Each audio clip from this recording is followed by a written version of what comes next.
Welcome back to the deep dive. Today, we're taking a really focused look at something super interesting, the daily habits of successful people. Yeah, it's fascinating stuff. We've got insights from two really solid sources, an article from Wix and another from Indeed. They go beyond just lists.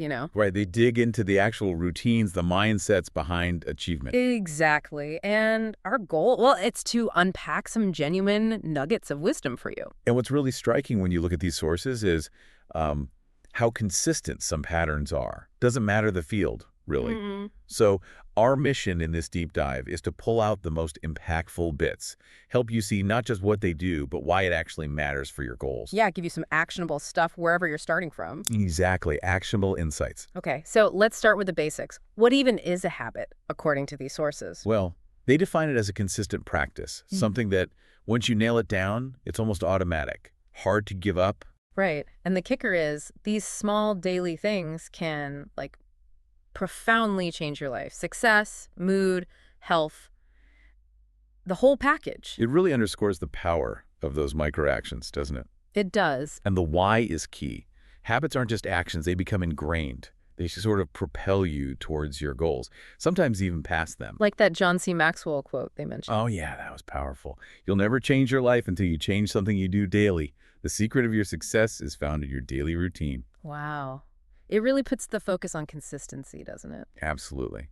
That daily grind, but in a positive way. And speaking of consistency, the sources give a time frame, right, for forming a new habit. Yeah, they mentioned it takes at least 18 days, minimum. Okay, 18 days, that Right. feels doable. It's not overnight, but Yeah. it sets a realistic expectation. Exactly. Manageable. All right, so let's dive into the morning, the launch pad for the day for so many successful folks. What's first? Waking up early comes up again and again. Right. And there was that Harvard Business Review study mentioned. Yeah, it linked early rising not just to success, but specifically to being more proactive, like better at anticipating things. So it's not just having more time, it's having that quiet, strategic time before chaos hits. Precisely. Undisturbed time. And tied right into that is the next habit.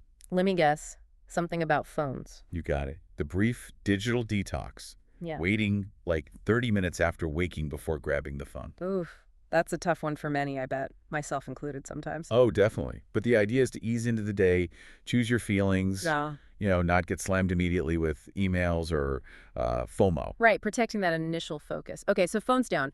What next for priming the mind? Well, two things stood out. First, start your day with calming music. Not like intense workout music. No, more about deliberately setting a mood, shaping your focus.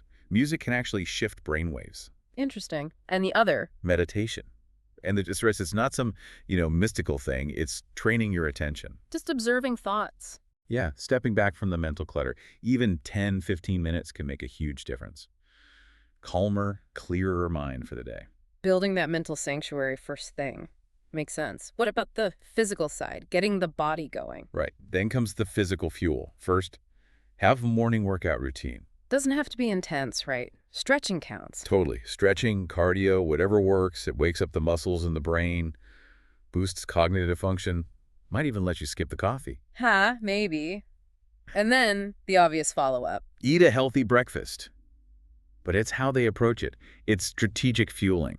Like specific foods. Yeah, focusing on protein-carb ratios to keep blood sugar stable. Avoid that midday crash. Yeah. Turns breakfast into a mental edge. That's a really smart way to think about breakfast. Okay, so mind primed, body fueled. Anything else before tackling the day's work? Yes, self-reflection. Two key habits here. Keeping a daily journal. Like those morning pages, maybe, from The Artist's Way. Exactly like that. 3 pages, handwritten, just get the clutter out. Gain clarity, set intentions. Clears the head. Yeah. And the second, reflection habit. Practicing gratitude. Sounds simple, but the research is strong. That Harvard study linked it to more happiness, sure, but also resilience, a better outlook. So consciously shifting perspective before the day throws curveballs at you. Precisely. It sets a positive foundation. Okay, that's a seriously comprehensive morning routine.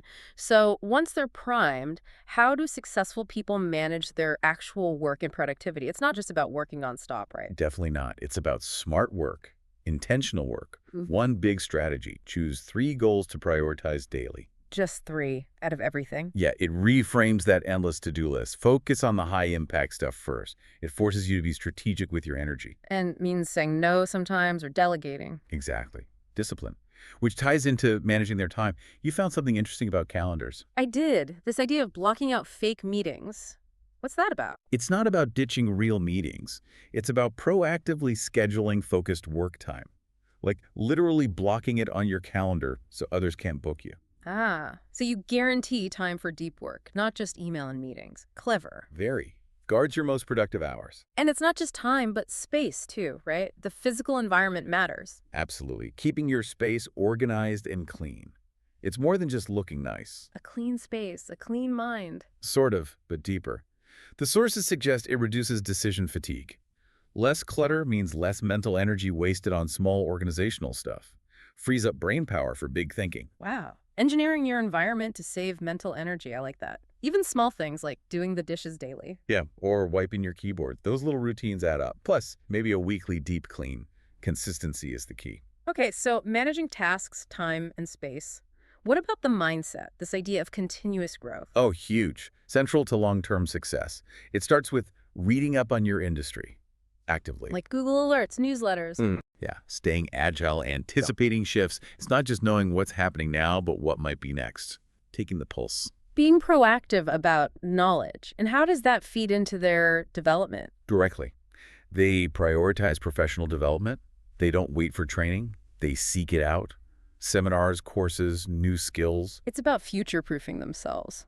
And networking too, I suppose. Exactly. Expanding skills and connections. Yeah. And it's not just formal learning either. Right, this constant drive to just get better. Yes. Constantly keeping track of ways they can improve. Streamlining work, better meetings, whatever. A continuous self-betterment loop. And a big part of that must be feedback. Crucial. Encouraging and accepting feedback. Not always easy, but vital for seeing blind spots and accelerating growth. So if you zoom out, what's the overarching theme here? It's this relentless focus on personal growth and continuous learning, embracing curiosity, seeking knowledge, stepping outside the comfort zone, reading, workshops, mentors. Viewing growth as this essential ongoing journey, not a destination. Perfectly put, it's a mindset. Okay, that's inspiring. But all this achieving, it needs a sustainable foundation, right? How do they avoid burnout? That's where well-being comes in. Super important. A key habit is to literally pencil in time to relax. Treat relaxation like an appointment. Sort of, yeah. Or like small rewards, a 5-minute walk, a quick break. It prevents overload, clears the head, helps you refocus. It's strategic recovery, not laziness. Strategic recovery. I like that phrase. And beyond quick breaks, what about overall health? The sources are emphatic. Being more health conscious, food, sleep, stress management, it massively impacts focus, energy, performance. Optimizing the engine, basically. Exactly. And movement isn't just for the gym, right? No, they mentioned moving your body throughout the day. Yeah, even short breaks, brisk walks, stretching, improved circulation alertness. You mentioned walking during phone calls. Yeah, seems like a practical way to sneak it in. Totally. And then there's the absolute bedrock. Sleep. Sleep. Sleep long enough, highlighted as one of the most critical habits, usually 7 to 9 hours. It's not just rest, it's like a system reset for the brain and body. Crucial for decision-making, memory, everything. Everything. And closely tied to that is preserving work-life balance. Ah, the unicorn. Is it achievable? They frame it as essential, consciously ending the workday, making time for family, friends, life outside work. It avoids burnout, keeps you engaged. And supports the other health habits, like diet and exercise. It's all connected. Very much so. Both sources really hammered home those health basics. Okay, so self-care is vital. What about connections with others, relationships? Huge factor. First, surrounding yourself with optimistic people. Is that just about feeling good? It's more than that. Emotional contagion is real. Positivity can rub off, boost resilience, help you spot opportunities. Interesting. And being social in general. Also key, being social more often. Coffee with colleagues, networking, friends. It builds trust, support systems, and often leads to unexpected doors opening. Promotes positivity, build connections. Makes sense. Success isn't a solo sport. Rarely is. And related, though maybe more practical, was another habit. Oh. Diversifying income. Successful people often don't rely on just one source. Job plus investments, maybe a side hustle? Building multiple streams Mm. for security and opportunity. Exactly. You know, we've covered so much about what to do, but the sources also talked about habits to avoid, and honestly, some of these pitfalls were real eye-opener. Oh, yeah. This is where it gets really interesting. Sometimes avoiding the bad is as important as doing the good. First up, Procrastination. bingo. Not just annoying, but leads to stress, worse performance, missed chances, that weight of undone tasks, Been there. What about the internal stuff? The mind traps? negative self-talk. It just eats away at confidence, creates limits. The advice: consciously flip the script to positive affirmations. Easier said than done sometimes, but crucial. What else? For the high achievers listening, seeking perfection. It's a trap. Leads to paralysis, frustration, never finishing. Focus on progress, not perfection. Learn from mistakes. Exactly. Embrace good enough to keep moving. And related to that, Fear of failure. yep, holds people back from risks, from innovation. The successful mindset reframes failure as learning. Stepping stones, not roadblocks. That's a big mental shift. What else holds people back? Lack of planning. Just winging it often leads to feeling lost, scattered, unproductive, clear goals, broken down tasks that provides direction. Makes sense. And something probably amplified by social media. Definitely. Comparing yourself to others, it breeds inadequacy, discouragement. Focus on your journey, your wins. Everyone's path is different. Good reminder. And finally, something that feels productive but isn't. Multitasking. We think we're being efficient, but usually, lower quality work, more errors. Cognitive switching costs are real. Focus on one thing at a time seems simple but hard to stick to. Very. It requires discipline. Wow. Okay, we have covered a massive amount of ground, from morning rituals and productivity hacks to well-being, growth, and even what not to do. It really paints a picture, doesn't it? Success isn't usually one giant leap. No, it's the accumulation. Small, consistent daily actions compounding over time. That consistency is the secret sauce.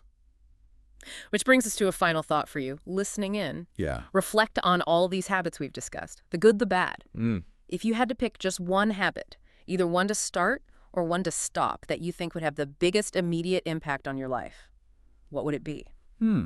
Just commit to it for those 18 days we talked about. What might that look like for you? Remember, building success is that ongoing journey. Learning, improving, adapting. Exactly. So the deep dive doesn't end here. It really begins with your next step.